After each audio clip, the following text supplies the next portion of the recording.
کیا آپ کے اپر لپ کے اوپر کالا پن ہے اور لوگ سمجھتے ہیں کہ یہ صرف گندگی یا صفائی کی کمی کی وجہ سے ہے؟ ہر دفعہ ایسا نہیں ہوتا۔ کچھ کیسز میں اس کی وجہ ہارمونز، اسکن اریٹیشن یا دوسرے فیکٹرز بھی ہو سکتے ہیں۔ آج ہم اسی کے بارے میں بات کریں گے۔ السلام علیکم، میں ہوں ڈاکٹر ممتاز عطا اور آپ دیکھ رہے ہیں ڈاکٹر ممتاز عطا ہومیوپیتھک کلینک۔ سب سے پہلے یہ جان لیتے ہیں کہ اپر لپ کا کالا پن کیا ہے۔ اپر لپ کا کالا پن ایک عام اسکن کنسرن ہے۔ یہ اکثر اپر لپ کے اوپر dark shade, uneven skin tone, بھورے یا سیاہ دھبوں کی شکل میں نظر آتا ہے۔ بہت سی خواتین اس کی وجہ سے پریشان رہتی ہیں۔ اب اگر وجوہات کی طرف آئیں تو شدید دھوپ اسکن میں میلانن کو بڑھا سکتی ہے۔ اگر سن اسکرین یا دھوپ سے بچاؤ کا خیال نہ کیا جائے تو اپر لپ ایریا میں ڈارکننگ نظر آ سکتی ہے۔ دوسری جو وجہ ہمیں نظر آتی ہے وہ ہے کچھ خواتین میں ہارمونل تبدیلیاں، جس کی وجہ سے پگمنٹیشن کا سبب بن جایا کرتی ہیں اور خواتین کے چہرے اور خاص طور پر لپ کے اوپر والے پورشن میں یہ سیاہ دھبے یا بھورے دھبے نمودار ہو جاتے ہیں۔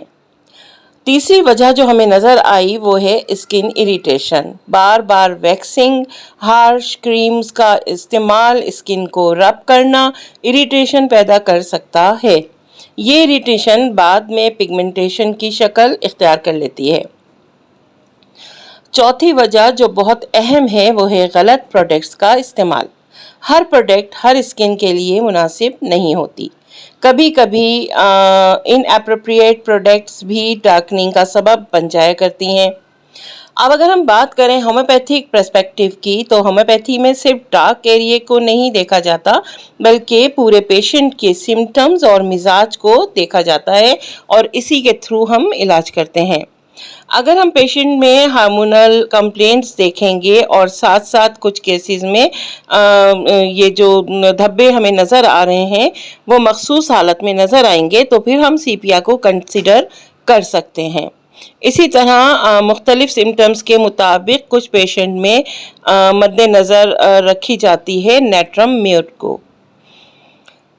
کچھ اسکن کمپلینٹس کے لیے ہم ڈسکس کرتے ہیں تھوجا کو، جو کہ بعض اوقات ان بھورے دھبوں اور کالے نشانات پر بہت اچھا کام کرتی ہیں۔ اسکن کمپلیکشن اور پگمنٹیشن ڈسکشن میں مشہور جو نام ہمارے سامنے آتا ہے وہ ہے بربریس ایکوفیلیم کا، جو کہ عموماً جلد کی ان تمام شکایت کو بہت اچھے سے رفع کرنے کا کام انجام دیتی ہے۔ لیکن ہر پیشنٹ کے لیے دوا مختلف ہو سکتی ہے، اس لیے سمٹمز کو مد نظر دیکھ کے ہی دوا ریکمینڈ کرنی چاہیے۔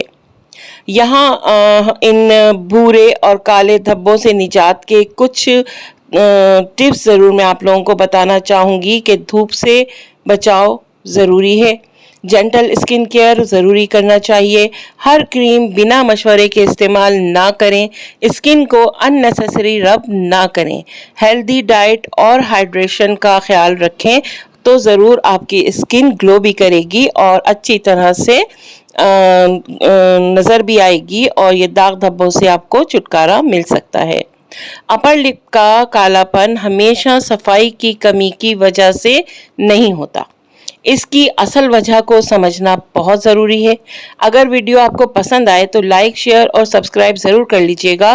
کمنٹ میں مجھے بتائیے کہ آپ کے خیال میں اپر لپ کا کالا پن کس وجہ سے ہوتا ہے۔ انشاءاللہ دوبارہ ملتے ہیں، تب تک کے لیے اجازت دیجیے۔ اللہ حافظ۔